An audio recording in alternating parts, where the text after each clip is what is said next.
নমস্কার বন্ধুরা, সামনেই জামাই ষষ্ঠী। আর এই জামাই ষষ্ঠীতে মাটন না হলে তো হবেই না। তাই এই মাটন কারি আমি এইভাবে বানিয়েছি, যেটা খেয়ে হজমের কোনো সমস্যা হবে না। আপনারাও দেখে নিন, ভালো লাগলে অবশ্যই বানাবেন, বন্ধুদের সাথে শেয়ার করবেন আর কমেন্ট করে জানাবেন। এই মাটন কারি কিন্তু খুবই লাইট হয়, কিন্তু খুবই সুস্বাদু খেতে হয়। আসুন দেখে নিন কিভাবে রেসিপিটা তৈরি করেছি।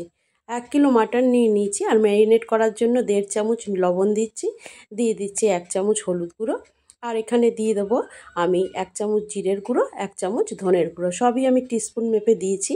দিয়ে দেবো 3 চামচ আদা রসুনের পেস্ট, আদা রসুন আমি একসাথেই বেটে নিয়েছি। আর এখানে দিয়ে দেবো 2 চামচ টক দই, 2 চামচের মতন কাঁচা সর্ষের তেল দেবো, আর 2টো মিডিয়াম সাইজের পেঁয়াজ কুচিয়ে রেখেছিলাম দিয়ে দিলাম, 2টো তেজপাতা দিয়ে দিচ্ছি। এবার মাংসটাকে ভালো করে মেখে নিতে হবে। ম্যারিনেট করে মাংসটা অন্তত আধা ঘন্টা রেখে দিতে হবে। মাংসটা মেখে নেওয়ার পরে আমি ঝালটা দেব। ঝালের জন্য এখানে কাঁচা লঙ্কা ব্যবহার করেছি, কাঁচা লঙ্কাটা বেটে ব্যবহার করেছি, আর আপনারা নিজেদের প্রয়োজন অনুযায়ী ঝালটা দিয়ে নেবেন।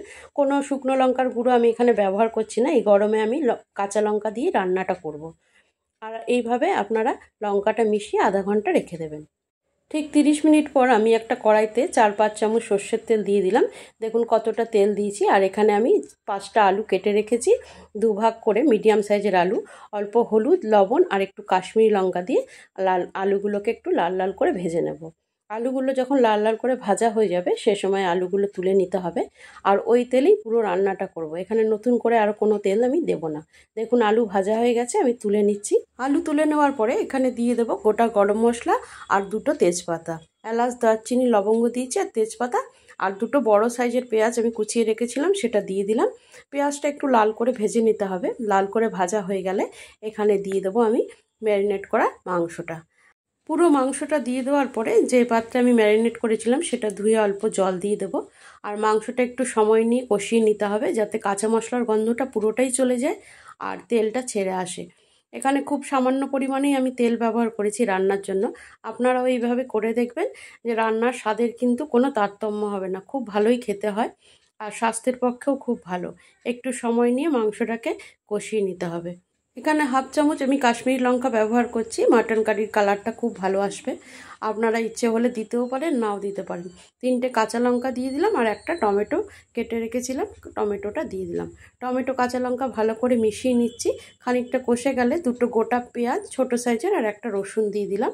এটা মাটন কারিতে খেতে খুব ভালো লাগে যখন মাংসটা হয়ে যায়। আরও কিছুক্ষণ কষিয়ে নেওয়ার পরে দেখুন অনেকটাই কষে গেছে। এর সময় আমি একটা জায়ফল নিয়েছি, জায়ফলটা আমি একটু ক্র্যাশ করে এর মধ্যে দিয়ে দেব। এই জায়ফলটা দিলে আপনারা রান্নার পরে দেখবেন মাংসের যে ঝোলটা হয় তার টেস্ট কিন্তু দারুণ হয়। দেখুন অর্ধেকের থেকে একটুখানি কম আমি জায়ফলটা দিয়ে দিয়েছি। তারপরে ভাজা আলুগুলো এখানে মিশিয়ে দিচ্ছি, আর আলু মিশিয়ে দেওয়ার পরে আরও 3-4 মিনিট ধরে কষিয়ে নেব। আমার মাংসটা খুব ভালো করেই কষানো হয়ে গেছে, কাঁচা মশলার গন্ধ একদমই চলে গেছে। এই সময় মাংসটাকে আমি প্রেশার কুকারের মধ্যে দিয়ে দেবো। আর প্রেশার কুকারে দিয়ে দেওয়ার পরে তারপরে প্রেশার কুকারে খানিকটা উষ্ণ গরম জল ব্যবহার করব ঝোলের জন্য। জলটা আমি কতটা দিচ্ছি দেখুন, প্রায় 3 কাপের মতন আমি এখানে জল দিচ্ছি। মাংসটা ডুবে যাবে অতটাই জল দিচ্ছি। আর রান্নার সময় আমি কোনো লবণ ব্যবহার করিনি, ম্যারিনেটের সময় যতটা লবণ ব্যবহার করেছিলাম। এই সময় আমি লবণটা চেক করে লবণটা দিয়ে নেব। আপনারা নিজেদের স্বাদ অনুযায়ী লবণটা এখানে ব্যবহার করবেন। লবণটা খুব ভালো করে ঝোলের সাথে মিশিয়ে দিয়ে আমি কুকারের ঢাকনাটা আটকে দেব। আর ফুল প্রেশারে যখন কুকারটা চলে আসবে সেই সময় গ্যাসটা একটু কম করে দেবো, মিডিয়াম করে দিয়ে 4টে সিটি দিয়ে নেব। 4টে সিটি দেওয়ার পরে তারপরে কুকারটা যখন ঠান্ডা হবে সে সময় আমি খুলে নেব ঢাকনাটা। দেখুন 4টে সিটি আমার হয়ে গেছে, আমি তারপরে ঢাকনাটা খুলে আপনাদের দেখাচ্ছি। দেখুন মটন কারির কালারটা কি সুন্দর এসছে। দেখতে যতটা সুন্দর হয়েছে খেতেও কিন্তু ঠিক ততটাই ভালো হয়। আর দেখুন আলুটা খুব ভালো করে সেদ্ধ হয়ে গেছে, আর মাংসটাও খুব ভালো করে সেদ্ধ হয়ে গেছে। আপনারা একবার এইভাবে বানিয়ে দেখবেন। এই রেসিপিটা দেখার পরে আপনাদের যদি ভালো লাগে লাইক করবেন, বন্ধুদের সাথে শেয়ার করতে ভুলবেন না। আর আমার চ্যানেলে নতুন বন্ধু হয়ে থাকলে সাবস্ক্রাইব করে পাশে থাকার অনুরোধ রইল। 1/2 চামচ শাহি গরম মশলা আমি ঝোলের সাথে ভালো করে মিশিয়ে নিলাম, আর মাংসটাকে আরও 1 মিনিট ফুটিয়ে ঢাকা দিয়ে গ্যাস অফ করে 2-4 মিনিট রেখে দেবো। মাংসটা দেখুন আমি একটা পাত্রতে ঢেলে নিয়েছি, দেখতে ঠিক এমনি হয়েছে। এই প্রচণ্ড গরমে জামাই ষষ্ঠীর দিন আপনারা এইভাবে মাটন কারি বানান, দেখুন খেয়ে সবার খুবই ভালো লাগবে। আজ তাহলে এই পর্যন্ত, আবারও দেখা হবে অন্য কোনো রেসিপির ভিডিও নিয়ে। সবাই খুব ভালো থাকবেন। নমস্কার।